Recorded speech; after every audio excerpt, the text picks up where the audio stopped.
Hello! I decided that I wanted to start documenting my journey through this whole autonomic nervous system disorder, not only for myself, but soon I'll explain, the route that I'm going. I really hope that long-term, I can find some answers and some solutions for everyone else out there who's dealing with this too, because, as the branch of, what is it, Dysautonomia, I'm not sure how to pronounce it. I've never been good at that. It could just mean so many different things for so many people. And just a little backstory for me, my name is Maggie. I'm 26. I live here in Columbus, Ohio. And in, June of 2016, I was having some tummy issues where I wasn't really going to the bathroom very regularly. And this is kind of how everything started. And so me being the genius that I am, I, decided, I know coffee helps me go to the bathroom. And I've always been thin, but I knew that, other stimulants, like, if you took a weight loss pill, it'll help get things moving. So when a cup of coffee didn't do the trick, I also took a weight loss pill with it. I was like desperate to get things moving. And in the process of me doing that, it made my heart rate go really, really, really, really, really crazy. And I felt really awful. But then I got through it and, I don't know, like a week later, I felt better. And then, over the summer in July, I went to Mexico for a week. And while I was in Mexico, I was sitting down at breakfast and I started feeling really lightheaded, again, similar to how I had felt before. And I was like, I need to go lay down. I feel, like I'm going to pass out, and I can feel my heart rate going really, really high. And then, I got back to our room. I felt better. And then, a couple days later, while we were still there, I was walking on the beach, and all of a sudden my heart rate, I was so out of breath. I was so hot. My heart rate was just so fast that I had to lay down, and then I had to go back to our room and lay down again. And then again, I felt a little better. And then it happened again towards the end of our vacation, where I got really, really sick. My stomach was really upset. My heart rate was still going a little kooky. So when we got back home, I went to my doctor and I told her what had happened. And so they did a heart monitor thing. I think it worked for 24 hours, 1 or 2 days. I don't really remember. And, what it showed was that, my heart rate went from at one point 50 to 142 beats per minute. So they just said it was a run of SVT, which I guess is supraventricular tachycardia. But they just kind of brushed it off. They said, you'll be fine. Everything will be, okay. Just keep an eye on it. Make sure you don't drink caffeine, and help me change my diet around. And at that point, I had quit refined sugars, and,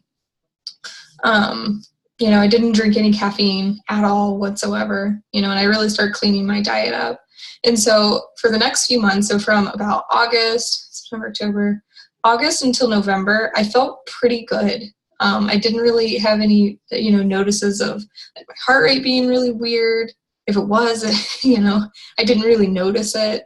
But then I went on a cruise first week of November for a couple days. And towards the end of it, I got really, really sick. I had a really bad sinus infection. I was feeling really congested. My head was just, it was the worst that I ever felt. And that's really how things started progressing for me.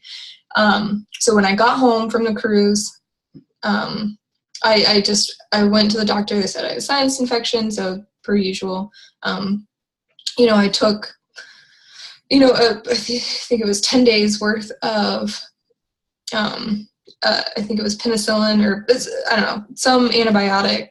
And about day 6, I was at dinner, and all of a sudden I started feeling really oh my gosh, I don't know. I started feeling really weird. I was like, oh my gosh, I felt like I needed to get out of there. My heart rate started going really high.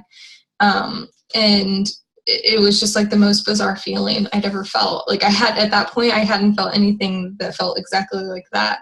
And so I hurry up and I left. I had my friend take me home, and it was like, it happened like that for about an hour, or no, maybe longer than that, because it was an hour drive home. So maybe like an hour and a half. And then the next day I was just like, God, it was so weird. I don't know. I was like, maybe it was just an anxiety attack. Like, I don't know. I don't know what happened. And then, a couple weeks later, it happened again, where I was, out, and my heart rate started going really high, and I was like, oh, Jiminy Christmas, what's going on here? It just felt like weird. And then again, it would go away. And then it was like, after the cruise and stuff, I was still feeling off balance. I was still feeling really dizzy.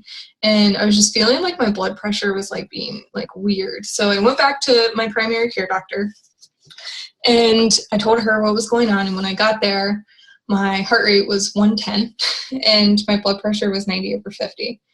And she was just like, okay, so your heart rate still is like being high. Let's try you on a beta blocker. And then, we'll go from there. So I was on the beta blocker for about 2 weeks before it made my blood pressure go even lower. It was like in the 80s, like 50s, 40s. It just like, I did not feel good on it at all, like not at all. So that was in December.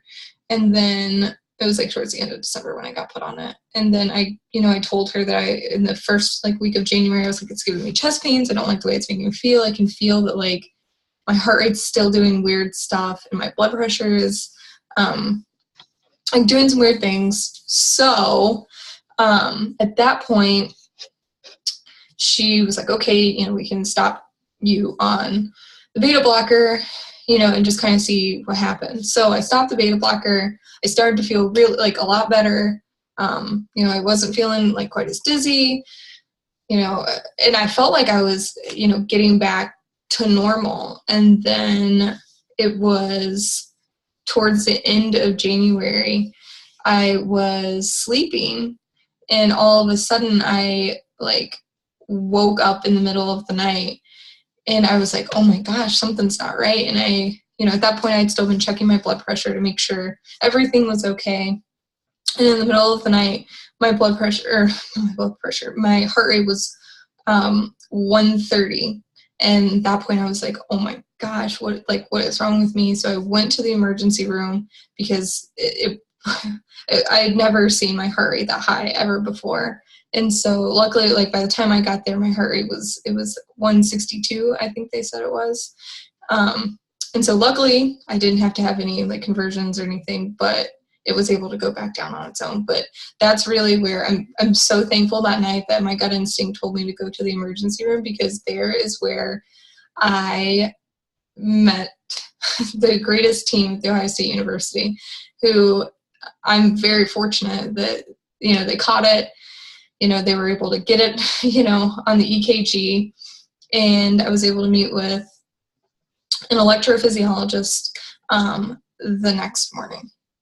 So